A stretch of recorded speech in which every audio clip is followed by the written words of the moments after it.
এবং যারা যারা হাসিনার বিরুদ্ধে এত এত বছর ধরে আমরা পরিশ্রম করছি, তারা কিন্তু তারেক রহমান এবং অন্যান্য রাজনৈতিক দল যারা এতদিন মুখ খুলতে পারে নাই, সকালে এসে ঢেকুর তুলে এক গ্লাস পানি খেয়ে চলে গেছে সন্ধ্যায় বাসায়, তাদের রাস্তা কিন্তু পরিষ্কার করে দিয়েছে। এখন এই বদমাইশগুলা মির্জা ফখরুল, সালাউদ্দিন, এই এরা আমির খসরু, এরা এসে এখন বিএনপির কাণ্ডারি হয়েছে, সমস্ত ভারতের দালাল বদমাইশগুলা। এদের হাতেই নিহত হবে তারেক রহমান। তো এই জন্য বলছি, নির্বাচনের ডক্টর ইউনূস চাচ্ছে একটা নির্বাচনের, উনার কথার একটা মনে করি বারবার বারবার তারুণ্যের প্রতিভা, আপনার ঘোড়ার ডিমের তারুণ্যের প্রতিভা। উনি নির্বাচন দিয়ে উনার মুখের কথা দেখা যাচ্ছে সবাইকে যে নির্বাচন করছেন। আপনি বলেন আমাকে, বর্তমানে দেশের যে করুণ অবস্থা, বিএনপির যে ভয়ঙ্কর করুণ অবস্থা, কোনো দলে কোনো নেতৃত্ব নাই, কোনো আইন শৃঙ্খলা নেই, দলে কোনো দলীয় শৃঙ্খলা নাই।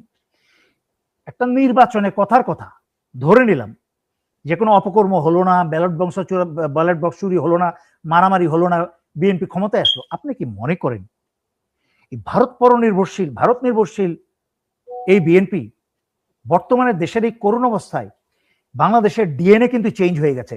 এটা যারা বুঝতে পারছে না তারা অন্ধকার বোকার রাজ্যে বসবাস করছে।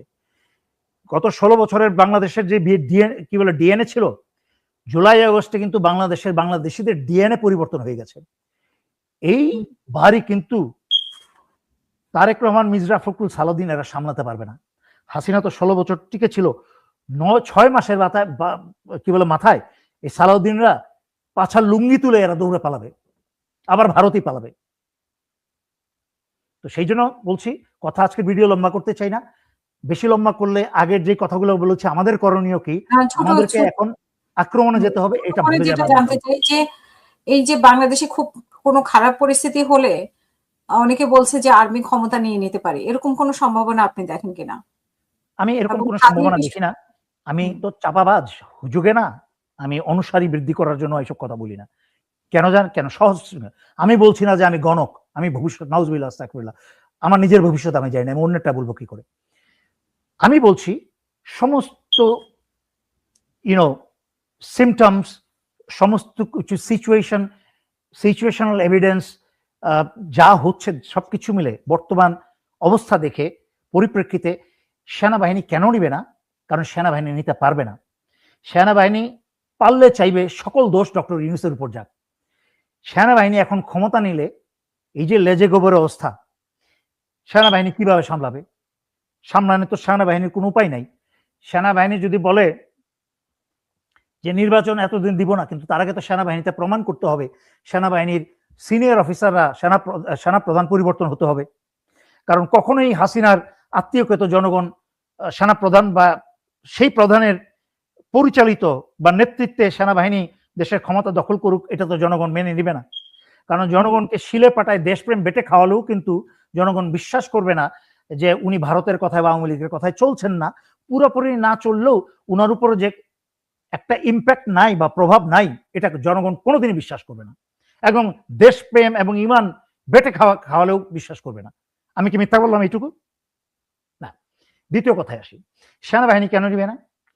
কোন রকমে ডক্টর ইউনূসের প্রতি যেই রেমিটেন্স যোদ্ধারা আছে তাদের সহযোগিতার কারণে আল্লাহর রহমতে ডক্টর ইউনূস বসার পর থেকে রেমিটেন্স যোদ্ধারা মন উজাড় করে বাংলাদেশে রেমিটেন্স পাঠিয়েছে, যার ফলে ডক্টর ইউনূস কিন্তু বক্তৃতা দিয়ে যাচ্ছে, প্রতি মাসে বিদেশ বেড়াচ্ছে ওই রেমিটেন্সের পয়সায়। ওই রেমিটেন্সের পয়সায় কিন্তু আসিফ নজরুল্লাহ মজা মারছে।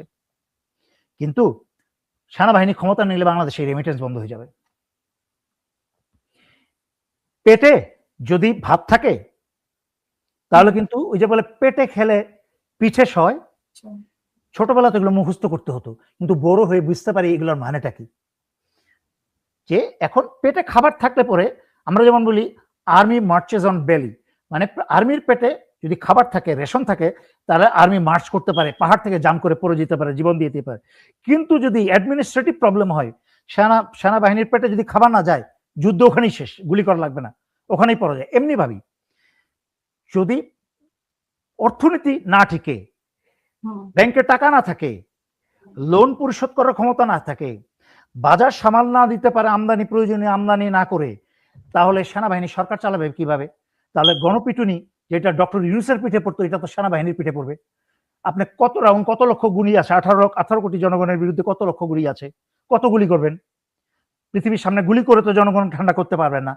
সুতরাং সেই আগের আমলের, এরশাদ আমলের, শহীদ জিয়ার আমলের সেনাবাহিনীতে এখন নাই।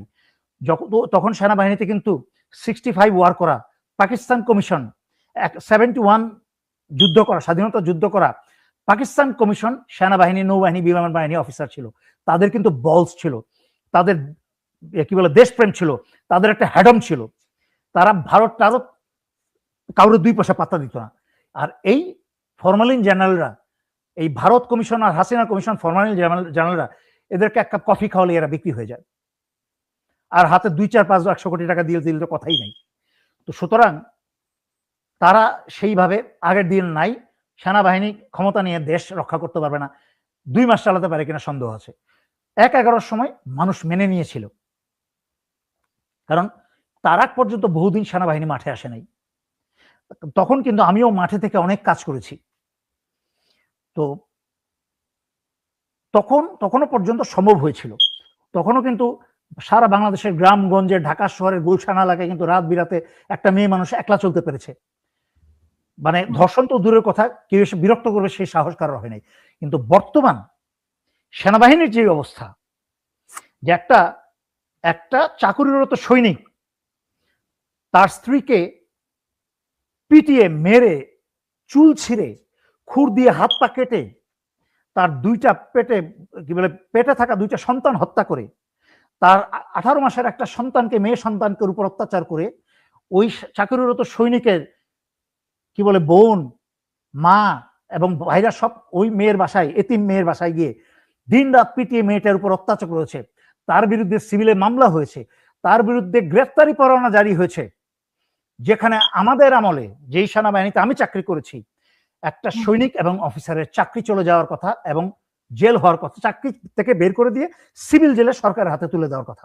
সেখানে সেনাবাহিনীর অফিসাররাই সেই সৈনিককে তার সমস্ত অপরাধ এবং অ্যারেস্ট ওয়ারেন্ট জেনেও তাকে চাকরিতে প্রোটেকশন দিয়ে রেখেছে। যখন তার বিরুদ্ধে আমি উপরের পর্যায়ে অভিযোগ করেছি, তখন তড়িঘড়ি করে মেয়েকে ডেকে একটা আপোষ করার চেষ্টা করা হয়েছে এবং তড়িঘড়ি করে কাঁধের থেকে নিজের দায় দায়িত্ব সরিয়ে দিয়ে অন্য ডিভিশনে, অন্য